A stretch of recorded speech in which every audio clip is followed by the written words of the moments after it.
우리 주님께서 천국의 복음을 전파하실 때에 듣는 자들에게 보다 쉽고 분명하게 가르쳐 주시기 위하여 자주 비유를 사용하셨습니다. 우리 예수님은 여러 차례에 걸쳐서 귀 있는 자는 들어라 말씀을 하셨습니다. 그것은 듣고 깨달으라는 뜻입니다. 우리 주님께서 왜 이렇게 반복적으로 귀 있는 자는 들으라고 말씀하셨을까? 그것은 아무리 복음을 외쳐도 사람들이 반응하지 않기 때문입니다. 애써 전해도 깨닫지 못할 때의 안타까움은 이루 말로 다 할 수도 없습니다. 여러분, 오늘 내게 진리의 말씀이 들리고 그것이 은혜로 다가온다면 참으로 복된 일입니다. 그런데 예수님께서 귀 있는 자는 들으라 하셨을 때에 듣는 사람들이 모두 다 깨달을 것이라는 뜻은 아닙니다. 천국의 비밀을 외인들에게는 감추셨다는 말씀은 결과론적으로 천국의 비밀은 아무에게나 허락된 것이 아니라 하나님의 택하신 자들에게만 허락했다는 것을 의미합니다. 우리 예수님의 십자가의 대속적인 죽음과 부활에 대한 말씀이 인간의 이성으로는 도저히 헤아려 이해할 수 없고 받아들일 수도 없습니다. 그러나 구원을 얻은 우리에게는 이해가 되고 믿어집니다. 이것이 은혜입니다. 사람마다 믿음의 차이와 종류가 다 다릅니다. 오늘 우리에게 본문으로 주어진 마태복음 13장의 말씀은 씨 뿌리는 비유로 유명합니다. 예수님은 하나님의 말씀을 씨로 비유를 하셨습니다. 우리는 하나님의 복음을 들은 밭입니다. 우리가 어떻게 반응하느냐에 따라 우리 마음밭이 평가됩니다. 우리가 맺는 말씀의 열매가 우리의 마음밭의 형편을 보여주는 것입니다. 그 첫 번째가 길가에 뿌려진 씨앗입니다. 이 길가에 뿌려진 씨앗은 뿌리를 내리기도 전에 사람이나 짐승에 의해서 밟히거나 새들이 와서 먹어버리게 됩니다. 자, 길과 같이 굳어진 마음은 진리의 말씀을 받아들일 수가 없습니다. 말씀을 들을 때 사탄이 즉시 와서 저에게 뿌려진 말씀을 빼앗는 것이라고 했습니다. 이런 마음을 가진 사람은 하나님께 기도드려야 됩니다. 주여, 나의 마음이 굳어져서 말씀의 씨가 자랄 곳이 없게 하지 마옵소서. 계속적인 기도가 필요합니다.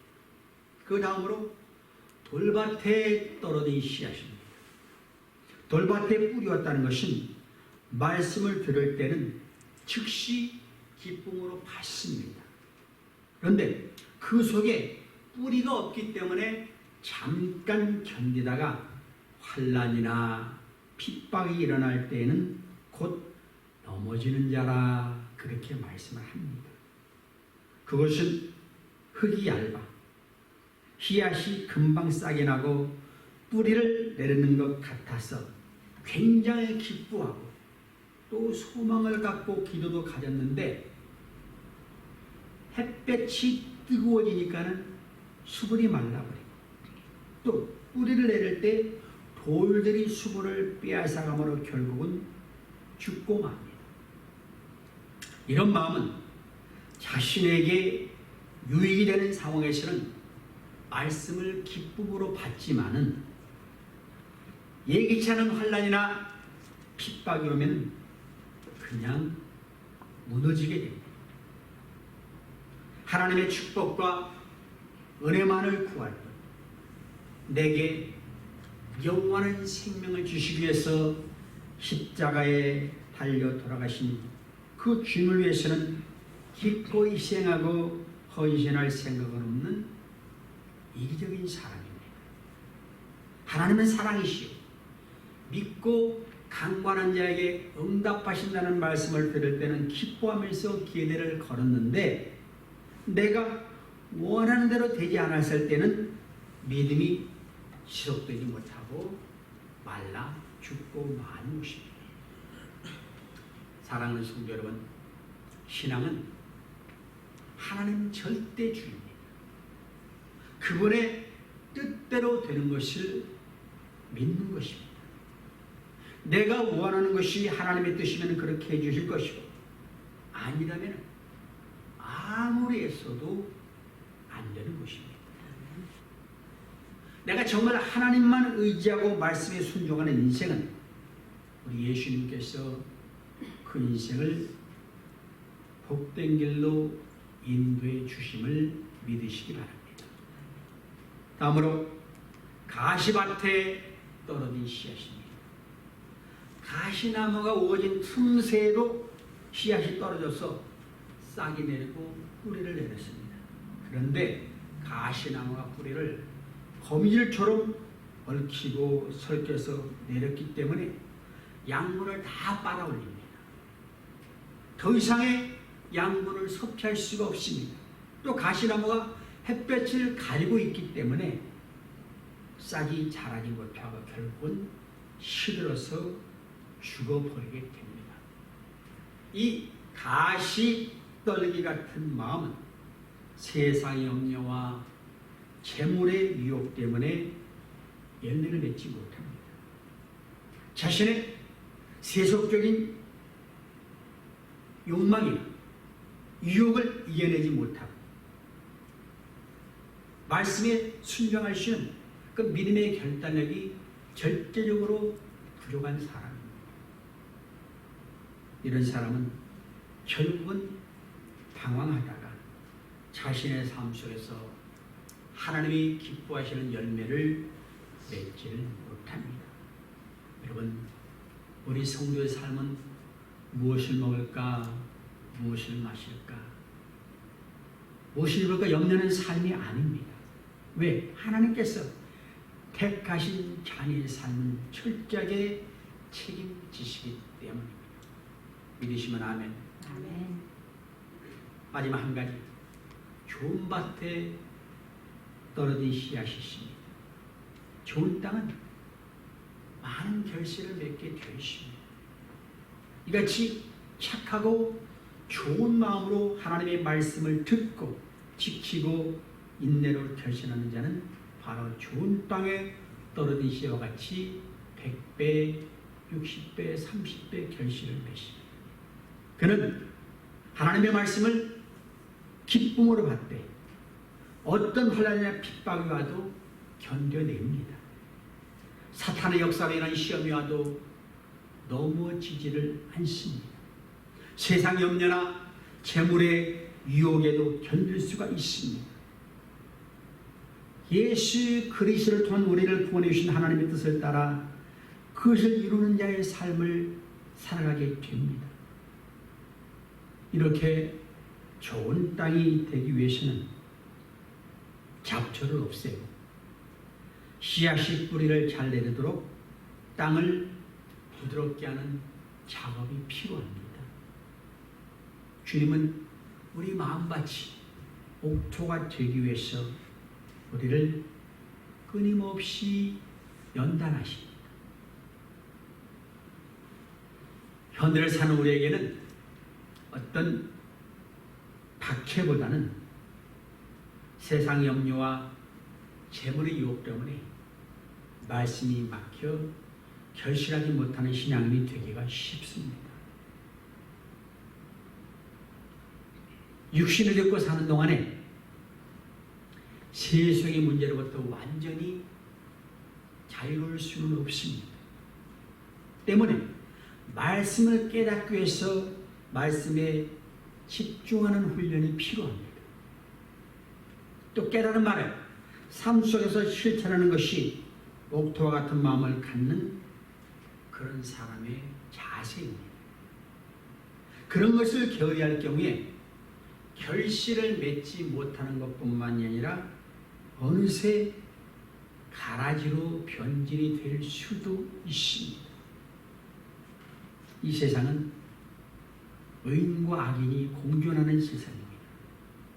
교회 안에도 알곡과 쭉정이가 공존을 합니다.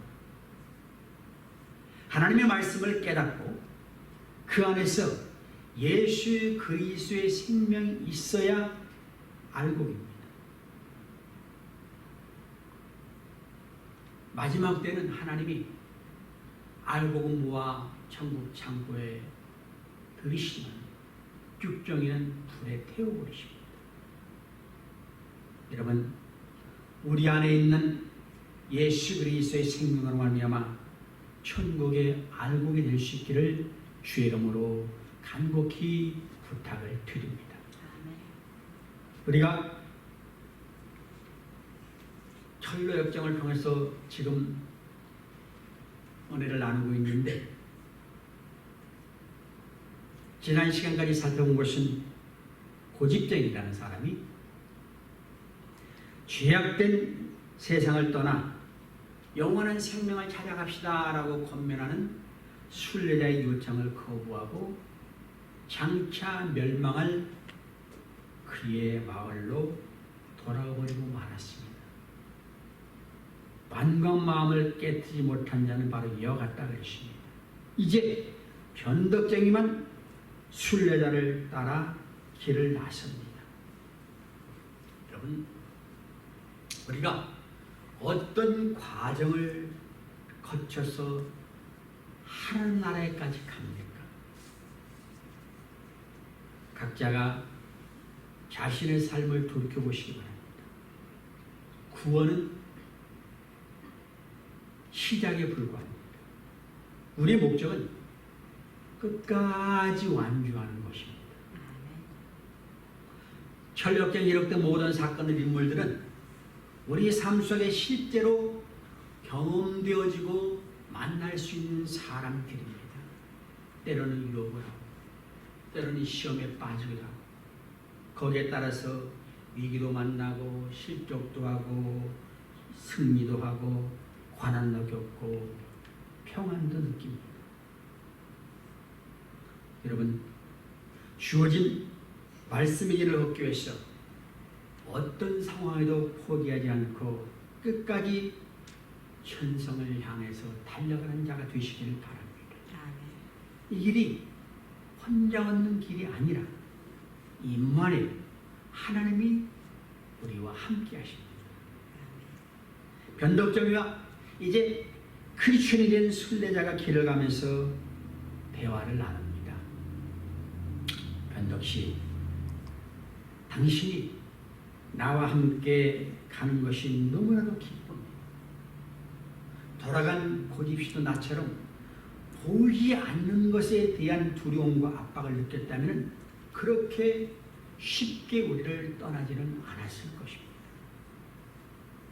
크리스찬씨, 이제 우리 둘밖에 없으니까 우리가 가고자 하는 그곳에서 무엇을 어떻게 즐길 수 있을지 조금 더 자세하게 말씀해 주십시오.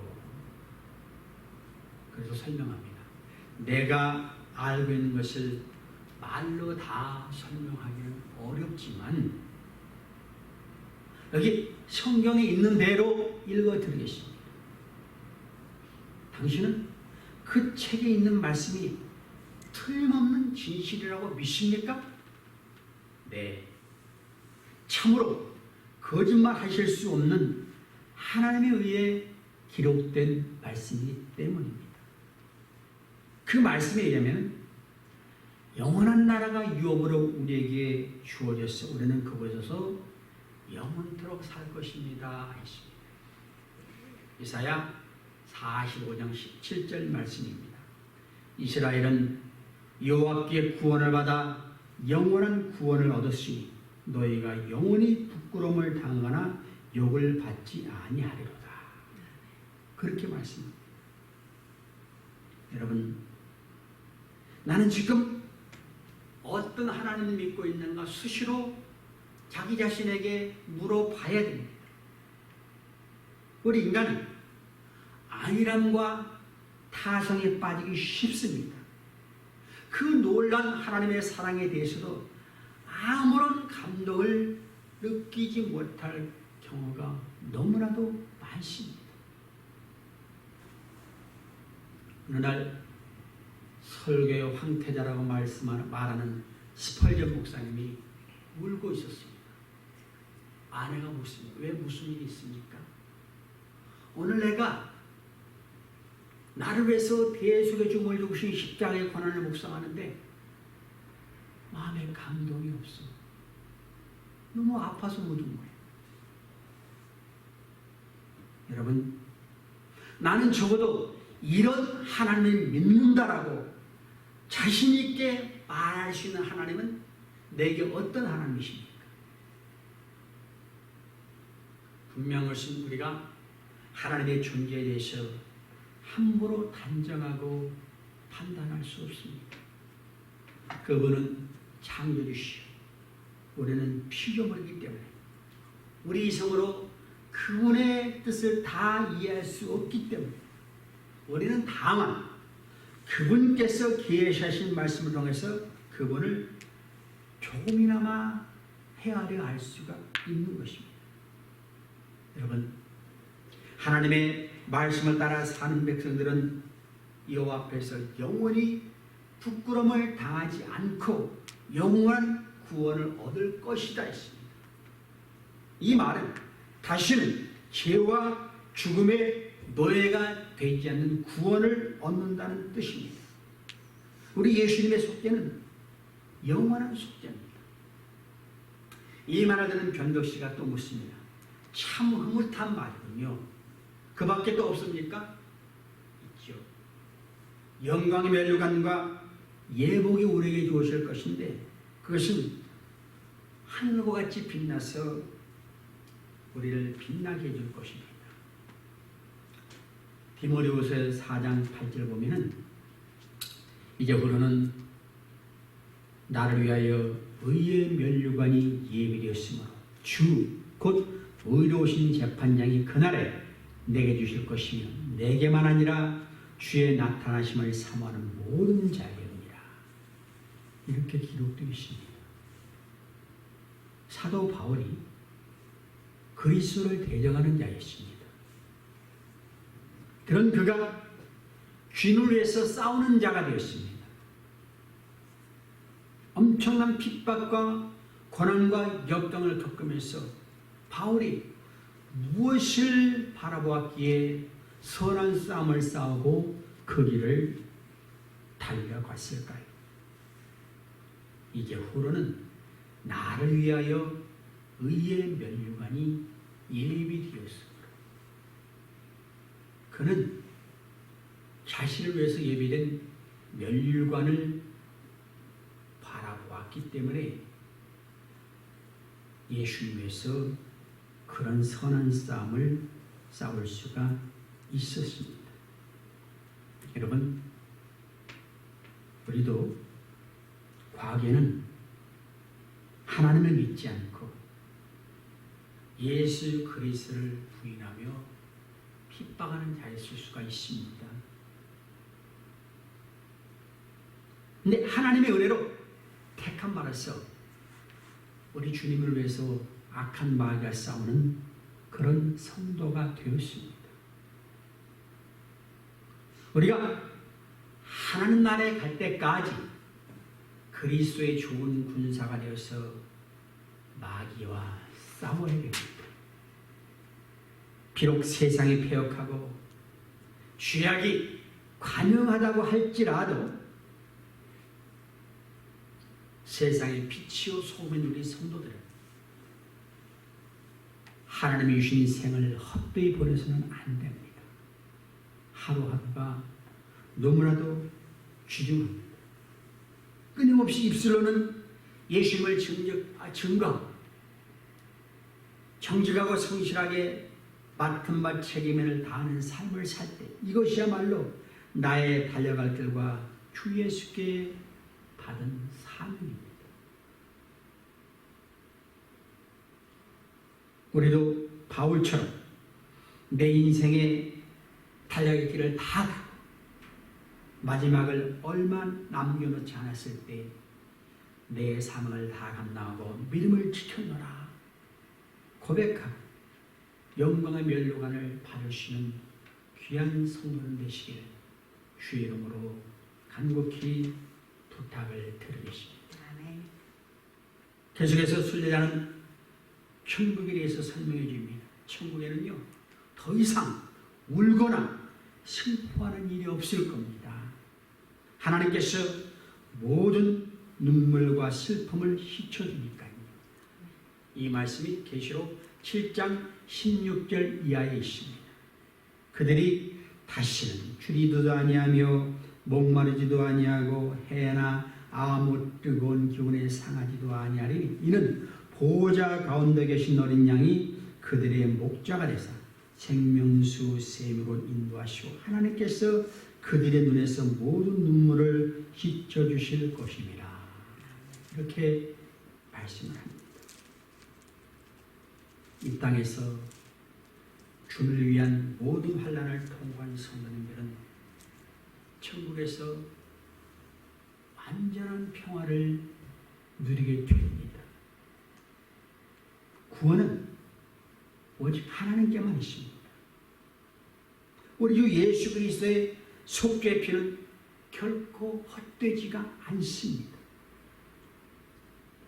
우리가 살다 보면은 언젠가는 사랑하는 사람과도 사별을 합니다. 이별도 아픈데 사별이 얼마나 아픕니까? 그때 예수님을 영접하고 구원받은 자와 구원받은 상태에서 죽은 자와의 사별은 슬픔 중에서도 신비한 평안이 마음속에 임합니다. 왜 그렇죠? 우리는 천국에서 다시 만난다는 희망이 있기 때문입니다. 그처럼 천국의 소망이 확실하면 죽음도 극복할 수가 있습니다. 그러나 천국의 소망이 없으면 죽음을 당할 때 얼마나 비참합니까? 우리에게 가장 큰 위로는 돌아갈 본향이 있다는 말입니다. 이 세상 나그네 길이지만 우리의 본향은 천국에 있습니다. 그러므로 이 땅에서 간혹 소외되는 일을 당해도 너무 아파하거나 실망하지 마십시오. 본향에 가면은 눈물을 씻어주시는 우리 주님의 손길을 대하면서 누구보다 큰 기쁨과 위로를 맛보게 될 것입니다. 아브라함이 어떻게 해서 믿음의 조상이 될 수 있었습니까? 본향을 사모한 마음으로 이 세상 것을 기꺼이 양보할 수 있었기 때문에 세상 사람들은 이 땅에서 영원히 살 것처럼 영광을 따라 살다가 허무하게 죽습니다. 그러나 성도는 번영을 사모하며 믿음으로 살다가 눈물 걱정 없는 천국에 가는 것입니다. 얼마나 감사합니까? 변덕씨 계속 묻습니다. 그것을 우리는 어떤 친구들과 함께 살죠? 예, 그곳에는 우리는 천사와 함께 있을 것인데 보기만 해도 우리 눈이 부실 것입니다. 그리고 우리보다 앞서간 수많은 성도들과 만나야 될 것인데 그들은 모두가 다 사랑이 많고 거룩한 분들입니다. 누구나 다 하나님 앞에서 하나님 보시는 것에 행할 것이고 그분과 함께 거하며 영원한 구원의 은총을 얻게 될 것입니다. 금멸관을 쓴 장로들과 오직 하나님을 믿고 사랑했기 때문에 이 세상에서 핍박을 받아 몸이 찢기우고 불 속에 던져지고 야수에게 먹히고 그렇게 주를 위해서 죽은 모든 사람들이 하나님의 은총으로 다시 살아나 영생불면 옷을 입고 사는 것을 우리가 볼 것입니다. 야, 말만 들어도 기분 좋네요. 근데 어떻게 우리가 그런 몽땅을 얻을 수 있습니까? 네, 왕국의 통치자이신 하나님께서 이 책에 기록해 놓으신 대로 진정으로 그것을 얻고자 한다면 아무 조건 없이 우리에게 주실 것입니다. 요한복음 6장 37절 말씀 보면 이렇게 기록되어 있습니다. 아버지께서 내게 주시는 자는 다 내게로 올 것이요 내게 오는 자는 내가 결코 내쫓지 아니하리라. 우리 주님의 이름으로 택함하는 자는 어느 누구도 그 사랑, 그 은혜에서 끊게 할 수가 없는 것입니다. 예, 크리스천식 이런 말들을 들으니 너무 기쁘군요. 그렇게 좋은 곳이 있는 줄을 이 세상 사람이 다 모르지요. 빨리 갑시다. 근데 변덕씨, 나는 등에 진 이 무거운 짐 때문에 빨리 걸을 수가 없습니다. 그 변덕씨가 묻습니다. 그들은 무슨 짐을 밤낮 그렇게 지고 다닙니까? 자, 여기서 우리는 크리스찬과 변덕자의 차이점을 볼 수 있어야 됩니다. 크리스찬은 자신의 죄를 자각하고 죄로부터의 구원을 필요로 하여 순례길을 나섰는데, 변덕쟁이는 영적인 각성이 없이 그냥 따라 나섰기 때문에 전혀 자신의 죄에 대한 애통함이 없는 사람입니다. 돌짝밭의 씨와 같이 싹이 나오기는 했는데 햇빛이 내리쬐면 곧 말라지는 것과 같습니다.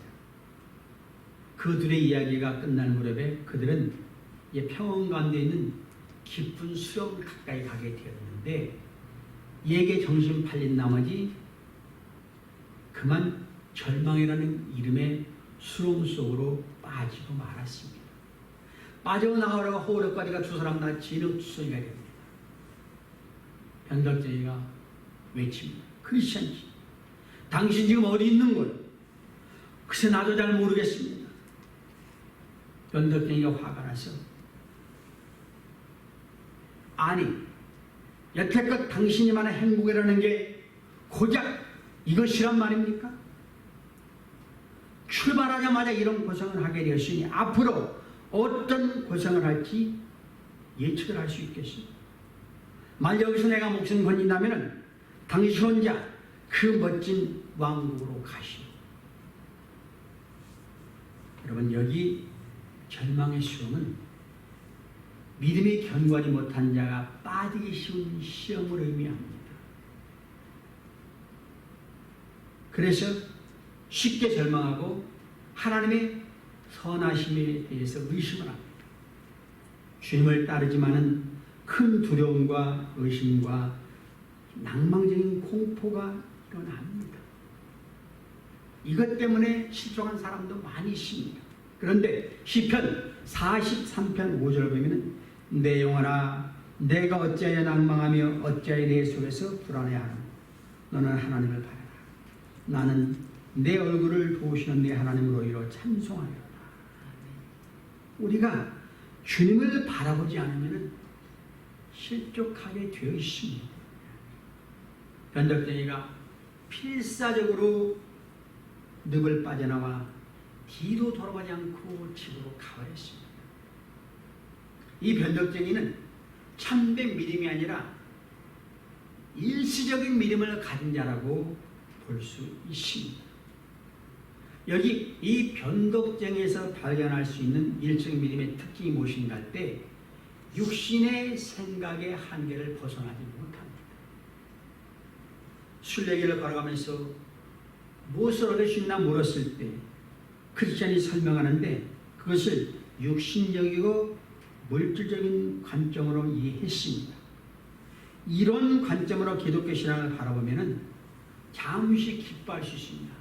예수 믿고 병 낫는다, 예수 믿고 부자 된다, 뭐 이런 식으로. 그러다가 수렁에 빠지면 내 생각과 달라요. 분노하면서 다시 세상으로 돌아가 버립니다. 헛된 돈, 육신적인 목적이 일시적인 이 믿음의 특징입니다.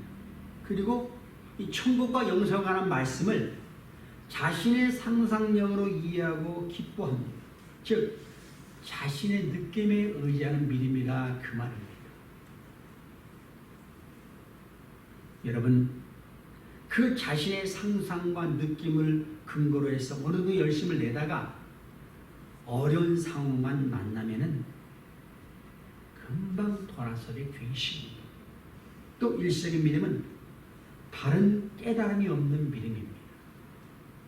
크리스찬이 성경을 읽고 죄를 깨닫고 이 땅이 멸망한 곳임을 알고 심판을 피하기 위해서 믿음의 길을 걸어갔던 거나 달리 변덕쟁이는 그런 것을 전혀 못 깨달았습니다.